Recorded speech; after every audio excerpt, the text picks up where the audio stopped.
ഇന്ന് നമ്മളിവിടെ ഉണ്ടാക്കിയിരിക്കുന്നത് ബ്രേക്ക്ഫാസ്റ്റായിട്ടും സ്നാക്കായിട്ടും ഒക്കെ കഴിക്കാൻ പറ്റിയ ഒരു അടിപൊളി നൊസ്റ്റാൾജിക് റെസിപ്പിയാണ്. അതായത് ഒരു ഓട്ടടയാണ് ഉണ്ടാക്കിയിരിക്കുന്നത്. കണ്ടില്ലേ, നല്ല അടിപൊളിയായിട്ടുള്ള ഓട്ടട. ഇത് നമുക്ക് സ്നാക്കായിട്ടോ ബ്രേക്ക്ഫാസ്റ്റായിട്ടോ ഒക്കെ കഴിക്കാം. മാത്രമല്ല ഗോതമ്പൊടിയിലൊക്കെ ഉണ്ടാക്കിയേക്കുന്നതുകൊണ്ട് തന്നെ നല്ല ഹെൽത്തി ആയിട്ടുള്ള ഒരു അടിപൊളി ഒരു സ്നാക്കോ അല്ലെങ്കിൽ ബ്രേക്ക്ഫാസ്റ്റായിട്ടൊക്കെ നമുക്ക് കഴിക്കാൻ പറ്റിയ ഒരു അടിപൊളി റെസിപ്പിയാണ്. അപ്പോൾ നമുക്ക് ഈ ഓട്ടട എങ്ങനെയാണ് ഉണ്ടാക്കുന്നതെന്ന് നോക്കിയിട്ട് വരാം. ഓട്ടട ഉണ്ടാക്കാനായിട്ട് ഇതുപോൾക്ക് ഞാൻ 2 കപ്പ് നമ്മുടെ ഗോതമ്പൊടിയാണ് എടുത്ത് വെച്ചിരിക്കുന്നത്. ഗോതമ്പൊടിക്ക് പകരം നിങ്ങൾക്ക് വേണമെങ്കിൽ നമ്മുടെ അരിപ്പൊടി വേണമെങ്കിലും യൂസ് ചെയ്യാം. അപ്പോൾ ഇതിലേക്ക് ഇനിയും ആവശ്യത്തിനുള്ള ഉപ്പിട്ടൊന്ന് കൊടുക്കാം.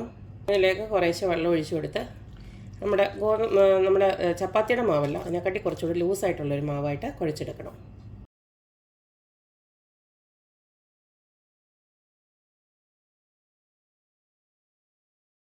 നമ്മൾ ഗോതമ്പ് മാവ് ഇതുപോൾക്ക് കുഴച്ച് വെച്ചിട്ടുണ്ട്. ഒത്തിരി അങ്ങ് ഇതല്ല, കുറച്ച് വെള്ളമയ മാതിരിയാണ് കുഴച്ചേക്കുന്നത്. ഈ ഒരു ഓരോത്തിൽ കുഴച്ചെടുത്താൽ മതി. ഇനി നമുക്ക് വേണ്ടത് കുറച്ച് തേങ്ങയാണ്. ഞാനിപ്പോൾ ഇത്രയും തേങ്ങ എടുത്തിട്ടുണ്ട്. ഇതിലേക്ക് നമുക്ക് മധുരത്തിന് ആവശ്യമായിട്ടുള്ള ഒന്നെങ്കിൽ പഞ്ചസാര അല്ലെങ്കിൽ ശർക്കര ഇങ്ങോട്ട് ഇട്ട് കൊടുക്കാം. ഇനിയിപ്പോൾ ഇതുപോൽക്കുള്ള ശർക്കരയാണ്. ഇത് നമുക്ക് ഈ പൊടി ശർക്കര ഇതുപോൾക്ക് ഇവിടെ കിട്ടുന്നതാണ്. ഇതിനകത്ത് മണ്ണും പൊടിയൊന്നും വരില്ല, അതുകൊണ്ടാണ് ഇങ്ങനെ ഇട്ട് കൊടുക്കുന്നത്. ഇൻ കേസ് നിങ്ങൾ അല്ലാതുള്ള ശർക്കരയാണെങ്കിൽ അരിച്ച് ഉരുക്കിയിട്ട് ഇതുപോൾക്ക് ഇട്ട് കൊടുത്തേച്ചാൽ മതി. നമ്മുടെ മധുരത്തിന് ആവശ്യമായിട്ടുള്ള ശർക്കര ചേർത്തു. ഇനി ഇതിലേക്ക് നമുക്ക് മണത്തിന് ആവശ്യമായിട്ടുള്ള കുറച്ച് ഏലക്കപ്പൊടി ചേർത്ത് കൊടുക്കാം. അതുപോലെ തന്നെ കുറച്ച് ചുക്ക് പൊടിയൂടെ ഞാൻ ചേർത്ത് കൊടുക്കുന്നുണ്ട്. ഒരു 1/2 ടീസ്പൂൺ വെച്ചിട്ട് 2 ഇട്ട് കൊടുത്താൽ മതി. ഇതെല്ലാം കൂടെ നന്നായിട്ട് നമുക്കൊന്ന് ഇളക്കി വെക്കാം. നമ്മുടെ മാവും ഫില്ലിങ്ങും ഒക്കെ റെഡി ആയിട്ടുണ്ട്. ഇനി നമുക്ക് ഇലയാണ് വേണ്ടത്. അതുപോലെ തന്നെ കുറച്ച് ഇതുപോലെ നമ്മുടെ നല്ല വെള്ളം ഒന്ന് കൈ മുക്കാൻ വേണ്ടി എടുത്ത് വെച്ചേക്കണം സൈഡിൽ. ഇനി നമുക്കിതേന്ന് കുറച്ച് എടുത്തിട്ട് നല്ല കനം കുറച്ച് തന്നെ പരത്തിയെടുക്കണം. ഇതുപോലെ ഒന്ന് കൈയൊന്ന് മുക്കിയിട്ട് ഇങ്ങനെ അങ്ങോട്ട് പരത്തിയെടുത്ത് വെച്ചാൽ മതി.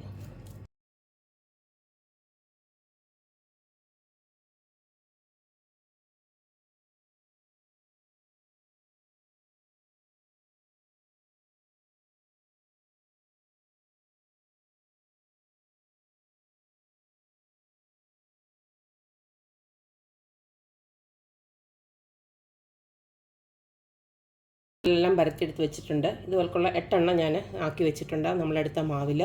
ഇനി നമുക്കിത് കല്ലിലിട്ട് ചുട്ടെടുക്കാം. ഇതുപോലൊരു ദോശക്കല്ല് അടപ്പിലോട്ട് വെച്ചിട്ടുണ്ട്. വേണ്ട പാനാണ്. അപ്പം പിന്നെ ഒന്നെങ്കിൽ നമുക്ക് നമ്മുടെ മീനൊക്കെ വെക്കുന്ന ചട്ടി ഉണ്ടല്ലോ, മൺചട്ടി, അങ്ങനത്തെ ചട്ടിയിൽ ഇതുപോലൊക്കെ ഓട്ടട ഉണ്ടാക്കിയെടുക്കാം. അല്ലെങ്കിൽ ഇതുപോലൊക്കെയുള്ള അയൺ പാനിൽ ചെറിയ തീയിലിട്ട് നല്ലതായിട്ട് തിരിച്ചും മറിച്ച് ഇട്ടിട്ട് ഉണ്ടാക്കിയെടുക്കണം. നമ്മൾ പുഴുങ്ങിയല്ല എടുക്കുന്നത്, അതുകൊണ്ട് തന്നെയാണ് ഇതിനെ ഓട്ടടയെന്ന് പറയുന്നത്. ഇതുപോലൊക്കെ വെച്ചിട്ട് ചെറിയ തീയിൽ വേണമെങ്കിൽ ഇതിൻ്റെ മണ്ടയ്ക്ക് നമുക്ക് ഇതുപോലൊന്ന് വെയിറ്റ് വെള്ളം വെച്ച് കൊടുക്കാം, നന്നായിട്ട് ആവാൻ വേണ്ടിയിട്ട്.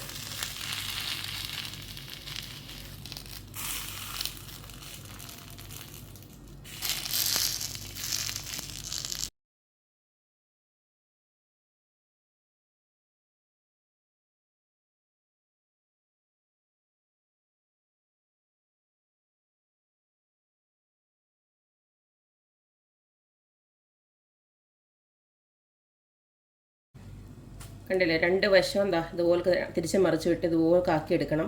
ഏകദേശം ഇതായിട്ടുണ്ട്. പിന്നെ കുറച്ചുകൂടെ ഒന്ന് മൊരിയണം എന്നുള്ളവർക്ക് വേണമെങ്കിൽ ഇത്തിരി ഒരു 2 മിനിറ്റ് കൂടെ വേണമെങ്കിൽ ഇട്ടേക്കാം. ഇത്രയേ ഉള്ളൂ.